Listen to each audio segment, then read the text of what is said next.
Assalamualaikum warahmatullahi wabarakatuh. Perkenalkan, nama saya Rini Saputri.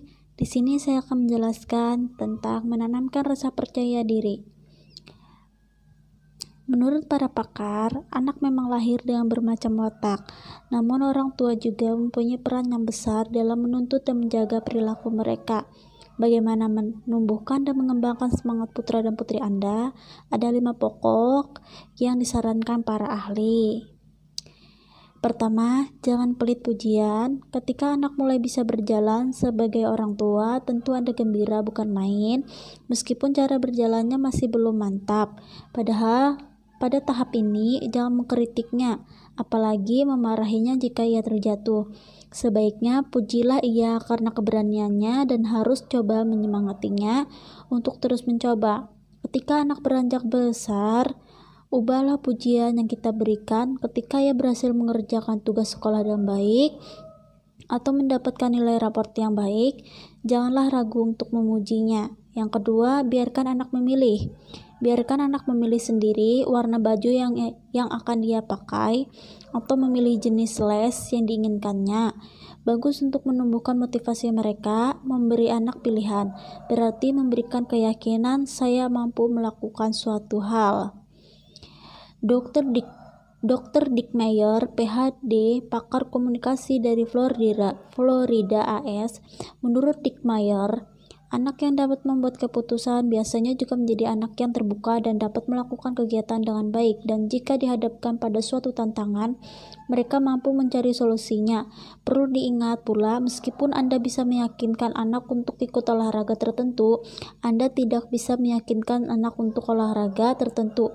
Anda tidak bisa memaksanya untuk terus-menerus melakukan hal itu, terutama jika ternyata dia tidak menyukainya.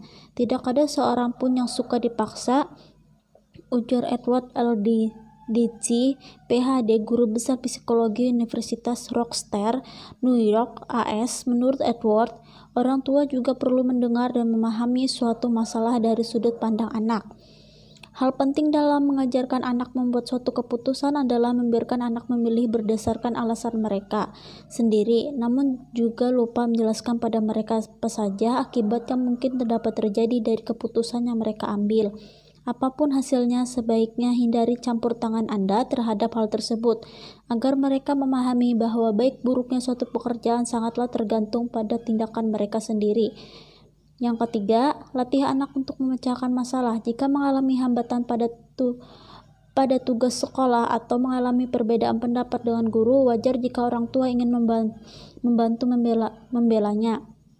Namun perlu diingat bahwa memberikan untuk belajar mengatasi masalahnya sendirian sangat membantu kesuksesannya kelak. Menurut Dick Mayer, kesalahan merupakan bagian dari proses belajar.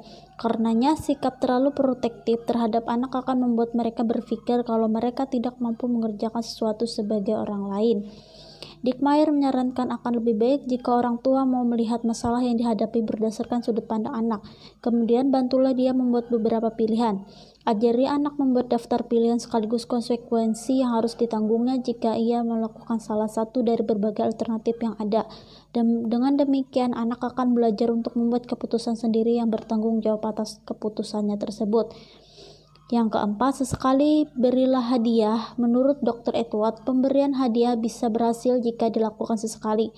Anak-anak biasanya punya semangat untuk belajar, tapi ketika ditawarkan hadiah untuk sikap tertentu yang kita minta, bisa-bisa mereka kehilangan motivasi. Jangan-jangan anak malah hanya akan melakukan kegiatan tersebut selama kita memberikan hadiah. Daripada memberikan hadiah, Edward menyarankan untuk memberikan pujian pada anak jika mereka mampu menyelesaikan pekerjaan dengan baik. Yang kelima, bantu anak dalam menetapkan tujuan. Anak perlu mengatasi tujuan dari sesuatu yang mereka lakukan agar hal tersebut bisa dilakukan dengan baik. Karena itu, membantu anak menentukan tujuan merupakan kunci sukses mereka. Menetapkan tujuan juga bisa membantu anak memanfaatkan setiap kesempatan yang datang menghampirinya.